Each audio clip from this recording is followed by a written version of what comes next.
Hello everybody, it's me Colton Johnson with Empty Popcorn Bucket Productions, and welcome back to my MCU Rewatch series, where I go through each movie and series in the Marvel Cinematic Universe to give my thoughts, reviews, and I will be ranking them. If you haven't already, be sure to check out my Phase 1 video. It's a great starting point for my journey through the Marvel Cinematic Universe. After the massive success of Phase 1, particularly with the Avengers, Marvel Studios was officially in great hands. Phase 2, while building upon that success, not only delivers fantastic films, but also takes bold steps to expand the MCU in such a broader direction. Phase 2 launched in 2013 and spanned until 2015. This era came after the Avengers showed us the possibility of a shared universe. It was a time of high expectations. Phase 2 was all about growth, exploring deeper, introducing new heroes and galaxies, and challenging the characters we had come to love. The idea of peace became a central theme. How does Earth, freshly scarred by an alien invasion, come to terms with a new reality? How do its heroes adapt? Phase 2 wasn't just about grand battles and building cinematic history. It was about tackling the vulnerabilities of these characters and creating stories with lasting consequences. For me, Phase 1 was the foundation. But Phase 2, this is the building block phase, where the groundwork for the future of the MCU truly took shape. While not every movie was monumental, but what this phase sets up is game-changing. Oh, and fun fact, Phase 2 also has my favorite MCU movie of all time. So you'll find that one out soon. Before we move on, I know some of you might be wondering, what about the Netflix Marvel shows, or Agents of S.H.I.E.L.D.? Well, I'm not including them in this rewatch, but I might revisit Daredevil in the future, especially with Daredevil Born Again releasing in March of this year. Alright, let's jump in with the first movie of Phase 2. Iron Man 3, released in 2013. I remember being so hyped for this movie, and seeing it with my good friend, we had a great time. But honestly, it's one that I haven't revisited much over time. However, this rewatch reminded me why I loved it. Iron Man 3 gives us great action and a memorable villain. But what truly makes it soar is how it explores Tony Stark's human side. It digs into his vulnerabilities and his struggle with PTSD and his journey beyond the suit. For me, it's a solid B tier, or 3.5 out of 5 stars. Next up is Thor: The Dark World, released in 2013 as well. And I'll be honest, this one's not my favorite. I've watched it a couple of times and it's just very forgettable. I skipped it in theaters because it just didn't seem worth it at the time. But for this rewatch, I had to give it another shot. While the visuals and soundtrack are stunning, the story is just flat and dull. And that said, there are some redeeming qualities. Loki delivers some incredible moments, and Thor is much more fleshed out as a character, but overall, not great. So this one gets a D, or 2 out of 5 stars.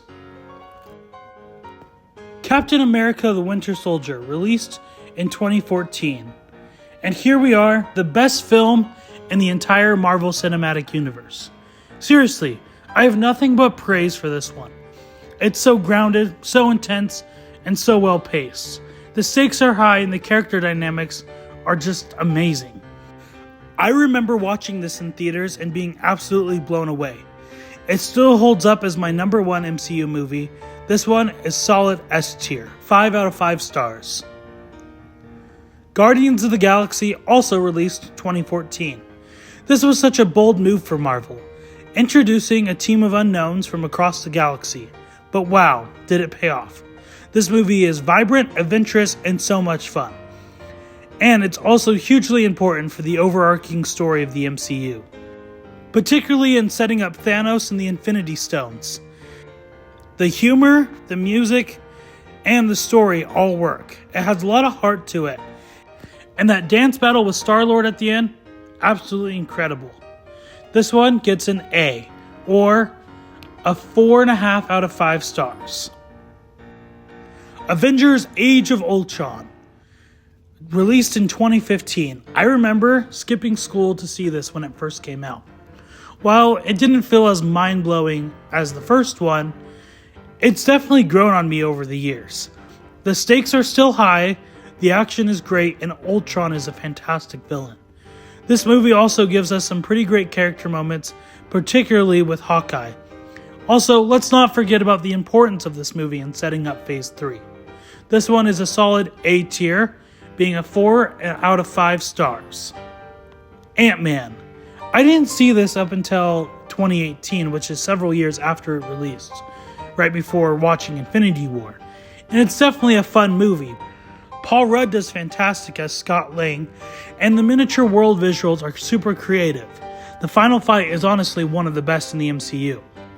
That being said, it's not the strongest movie overall, and the villain is pretty weak, but it's still a fun time.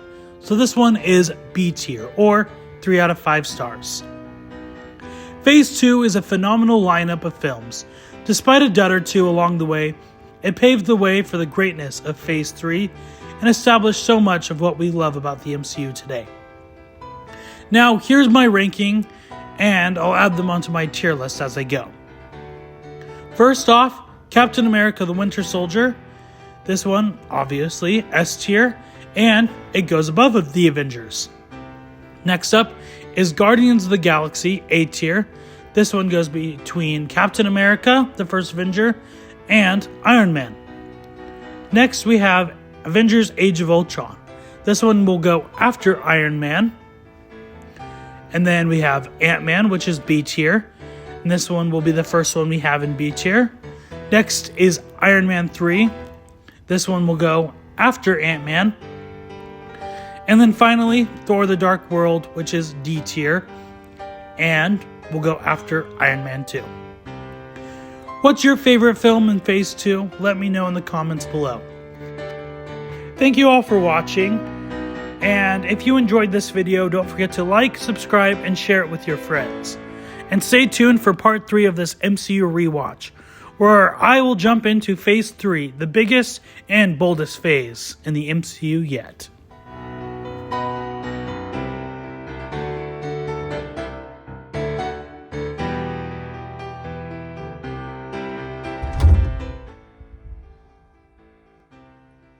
You're still here? Again? Well, guess I just have to say, I am inevitable. I'll be back in part 3. Stay tuned and have a wonderful day. Bye.